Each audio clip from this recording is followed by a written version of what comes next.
Deixa eu te contar uma coisa esquisita. Esse ano, 2026, os Estados Unidos estão completando 250 anos. Conhecido como sesquicentenário. Uma palavra horrorosa. 50 anos, 2 séculos e meio, dizendo que todos os homens são criados iguais. E olha só que curioso, para comemorar isso, eles não vão ter uma festa, mas 2 festas. E elas estarão acontecendo ao mesmo tempo. Organizações diferentes, marcas diferentes. Uma delas até botou uma luta de UFC no gramado da Casa Branca. Olha que maluquice, né? Luta de verdade, com disputa de cintura no jardim da residência mais simbólica do país, talvez do planeta. E no mesmo dia, olha que coincidência, o presidente deles acabava de completar 80 anos. E qual foi a justificativa? Contar a história americana.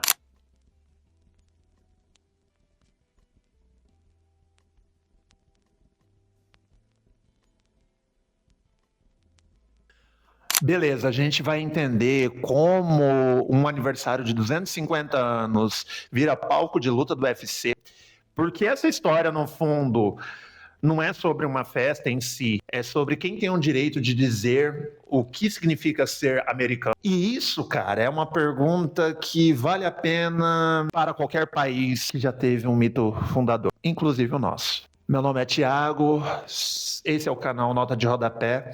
Aqui a gente conversa sobre assuntos aleatórios, mas sempre envolvendo história, sociologia e às vezes uma pincelada de filosofia. Deixa o seu like, se inscreve, ajuda a gente nesse projeto. Desde já agradeço. Então vamos por partes. A comemoração oficial tem nome. O nome dela é América 250. Foi criada no Congresso em 2016, bipartidária no papel.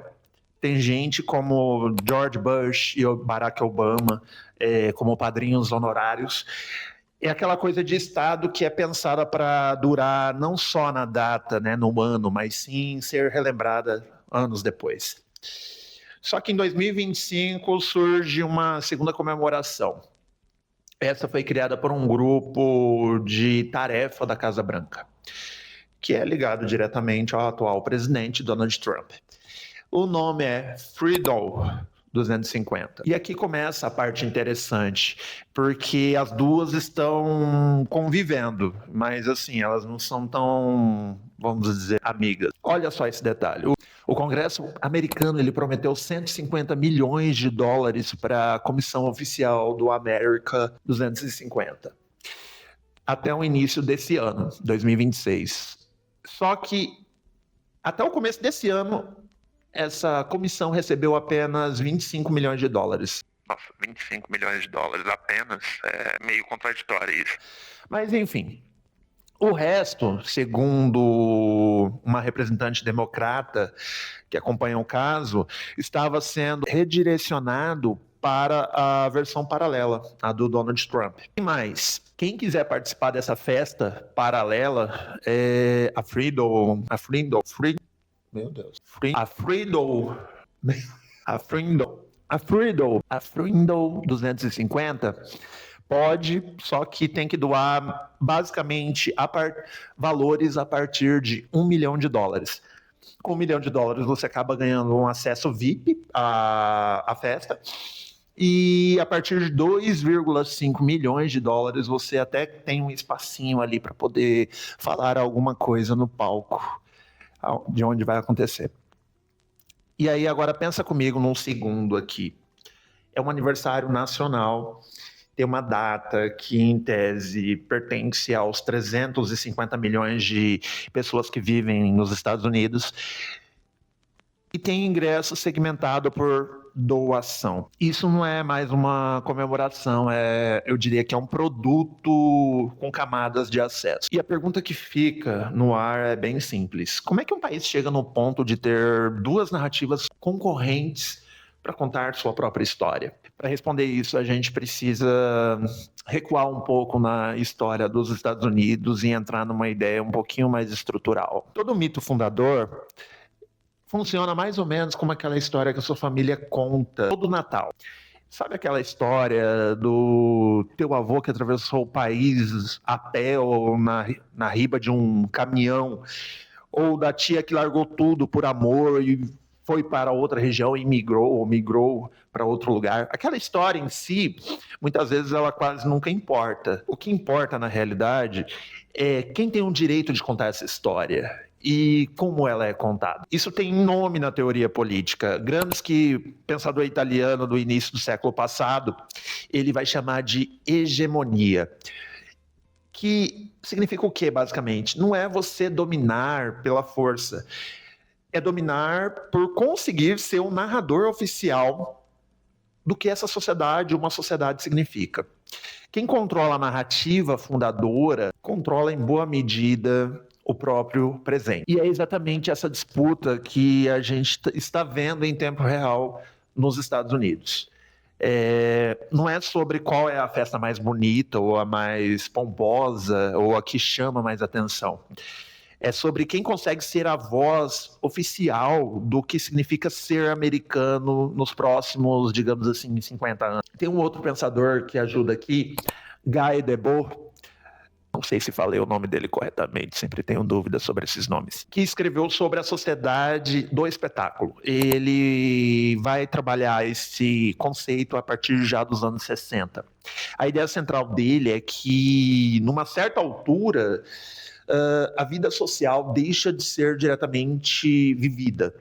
Ela passa a ser como uma representação, um show, um espetáculo. Quando o aniversário de uma nação vira um show com ingresso a partir de 1776, para você que é um afegão médio, digamos assim, com artista famoso no palco, patrocínio, camarote, a política ela não vai desaparecer, não virou um simples entretenimento, ela virou espetáculo. E espetáculo ele é diferente de cidadania. Espetáculo você compra. E isso não é uma novidade completa, tá?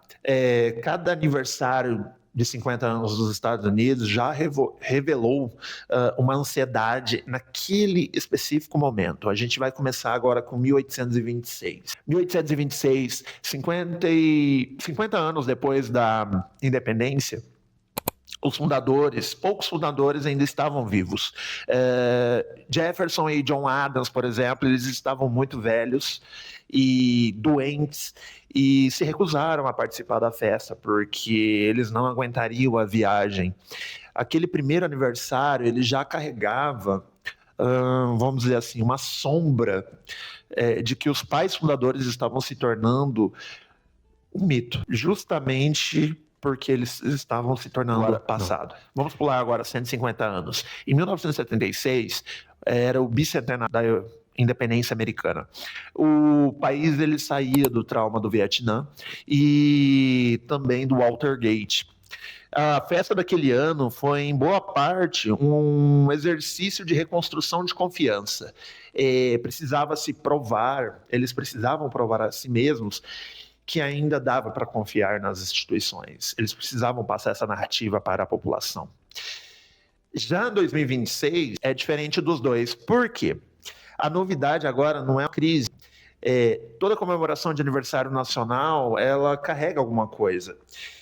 A novidade agora é a privatização explícita da narrativa. Pela primeira vez na história, talvez, a história oficial de um país concorre no ano de aniversário com a versão paga, com camarote, patrocinada por doadores que compram acesso ao palco onde a história está sendo contada. Um historiador que acompanha o assunto, ele resumiu bem. Ele vai dizer o seguinte, que em 1976 foi sobre nós. Em 2026 é sobre uma pessoa. Te pergunto, deixa nos comentários, que pessoa será que é essa? Isso é Gramsci e Debord se encontrando na prática. Quando a hegemonia narrativa vira espetáculo comercial, quem tem mais dinheiro não apenas participa da festa. Ele agora edita a história em tempo real, com ingresso VIP incluso. Mas olha, seria fácil demais achar que 2026 inventou essa rachadura na história americana. Ela é bem mais antiga, para falar a verdade. O documento que essa festa toda, ou melhor, essas duas festas celebram, a Declaração de Independência de 1776, diz que todos os homens são criados iguais. E é um documento que foi escrito em boa parte, por homens que possuíam pessoas escravizadas. Thomas Jefferson, autor principal desse texto, era um deles. Ou seja, o mito fundador americano, ele não rachou agora, ele nasceu rachado. E a hipocrisia não é um bug do sistema, sempre foi parte da própria fundação.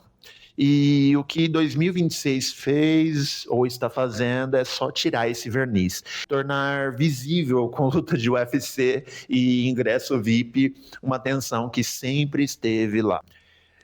Só que era bem mais disfarçada, ou talvez nem tanto. Então a pergunta que fica é, e não tem uma resposta fácil: se a narrativa fundadora de uma nação virou um produto com ingresso, camarote e patrocínio, o que sobra daquele nós que a declaração dizia representar?